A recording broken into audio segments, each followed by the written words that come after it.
కాంగ్రెస్ పార్టీకి నిజంగానే దమ్ముంటే సుప్రీంకోర్టు కొన్ని ప్రాజెక్టులకు గ్రీన్ సిగ్నల్ ఇచ్చింది. దమ్ముంటే దీన్నైనా సరిగ్గా అయినా కట్టుకోవాలని చెప్పేసి నేనైతే సవాల్ ఇస్తుతా ఉన్నా. ఇద్దరు ఢిల్లీకి పోయారు. కాంగ్రెస్ పార్టీ నుంచి రేవంత్ రెడ్డి మంత్రివర్గం అందరూ ఢిల్లీకి పోయారు. ఇటు కేటీఆర్ ఒక్కడే ఢిల్లీకి పోయాడు. వీళ్ళు ఢిల్లీకి పోయిన దాంట్లో కొన్ని ప్రయోజనాలు ఉన్నాయి. రేవంత్ రెడ్డి సెల్ఫ్ ఎజెండా, ఏదైనా భూములు అమ్ముకునే పర్మిషన్ ఉంటే పోయి పర్మిషన్ తీసుకొస్తాడు.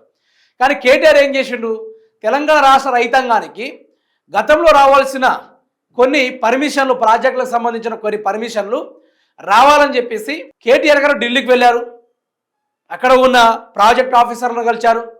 అందులో కేంద్ర మంత్రుల్ని కలవడం జరిగింది. దానికి సంబంధించిన కొన్ని పర్మిషన్లు గ్రాంట్ రావాలని చెప్పేసి కోరడం జరిగింది. ఆయన ప్రాజెక్టుల విషయంలో, ఐటీ డెవలప్మెంట్ విషయంలో కేంద్రానికి అధికారం లేకున్నా కేంద్రానికి ఆయన వెళ్ళిండు. అధికారంలో ఉన్నా కూడా ఈయన ఢిల్లీకి ఎందుకు పోతున్నాడో ఈయనకే అర్థం కాదు. అందులోనూ ఒకసారి కొన్ని ప్రాజెక్టులకు గ్రీన్ సిగ్నల్ ఇచ్చిన ఆ సుప్రీంకోర్టు గ్రీన్ సిగ్నల్ ఇచ్చిన ఆ యొక్క వ్యవహారాన్ని కూడా మనం చూసుకోవచ్చు. తెలంగాణ ప్రాజెక్టులకు సుప్రీం గ్రీన్ సిగ్నల్.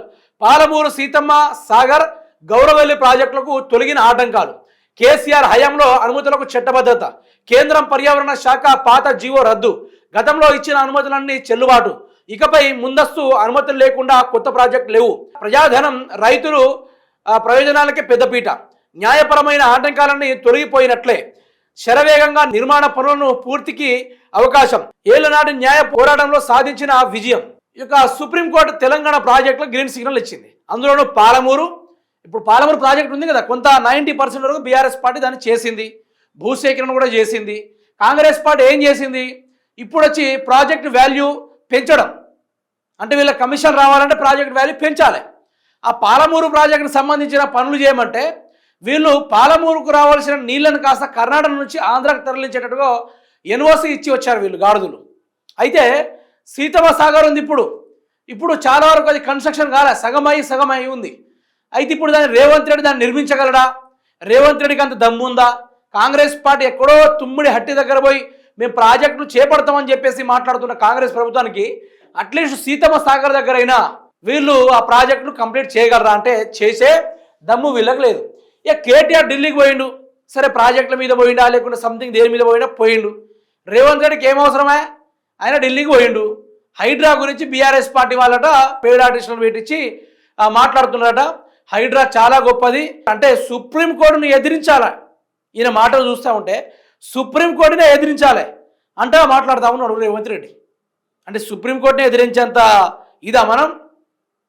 అయితే రేవంత్ రెడ్డికి తెలియాల్సింది ఏంటంటే రోజు రోజుకు రేవంత్ రెడ్డి కబ్జాతనం ఆగుతుంది. ఇప్పుడు హైడ్రా వల్ల చిన్న ఇల్లు కూలగొట్టి చుట్టుపక్కల ఉన్న పెద్ద బిల్డింగ్లు కూలగొట్టేసరికి ఫుల్ కాసులు వస్తాయి. పక్కల నుంచి బిల్డింగ్ల నుంచి డబ్బులు వసూలు చేసుడు అవన్నీ కొండలరెడ్డి చూసుకుంటాడు. ఇప్పుడు రంగనాథ్ వ్యవహారం పైన 63 సార్ల ఒక కోర్టు పదే నువ్వు బంద్ పెట్టు, అక్కడ మా నోటీసులను కూడా మేము నోటీసులు కాకుండా నువ్వు పట్టించుకోకుండా కూల్చుడని చెప్పేసి హైకోర్టునే లెక్క చేయకుండా ఇష్టం వచ్చినట్టు కూల్చుడు ఈయన ప్రయత్నాలు. ఇవన్నీ చేసిన తర్వాత, ఇవన్నీ చూసిన తర్వాత హైకోర్టు ఒకటే చెప్పింది, హైడ్రా రంగనాథ్ గారిని పీకేయండి. కోర్టు అంటే లెక్కలేని మనిషి, ప్రజాస్వామ్యానికి మంచోడు కాదని చెప్పేసి పీకేయండి అని చెప్పింది. దానికి రేవంత్ రెడ్డి ఏం మాట్లాడిండు, బయటికి ఉరుకొచ్చి లేదు ఇదంతా డ్రామా చేస్తూ ఉన్నారు బీఆర్ఎస్ పార్టీ వాళ్ళు, సోషల్ మీడియా. ఒక ముఖ్యమంత్రి స్థానంలో ఉండి సోషల్ మీడియా గురించి మాట్లాడుతున్నావంటే ఎక్కడో తడిసిపోయినట్టే ఉంది. ఓ ముఖ్యమంత్రి అయి ఉండి నువ్వు దేనికోసం పోయావా దాని గురించి మాట్లాడాలి. కానీ హైడ్రా గురించి ఏం జరుగుతూ ఉంది, హైడ్రాలో ఏముంది, హైడ్రా కథ ఏంది, విచిత్రమైన వ్యవహార శైలిలో తలదూర్చాలంటే ఎవరైనా ఉన్నారంటే అది రేవంత్ రెడ్డి మాత్రమే. కేటీఆర్ పోయిండు, అధికారం లేకున్న ప్రాజెక్టుల యొక్క గ్రీన్ సిగ్నల్ తెప్పించుకోవడానికి కేటీఆర్ పోయిండు.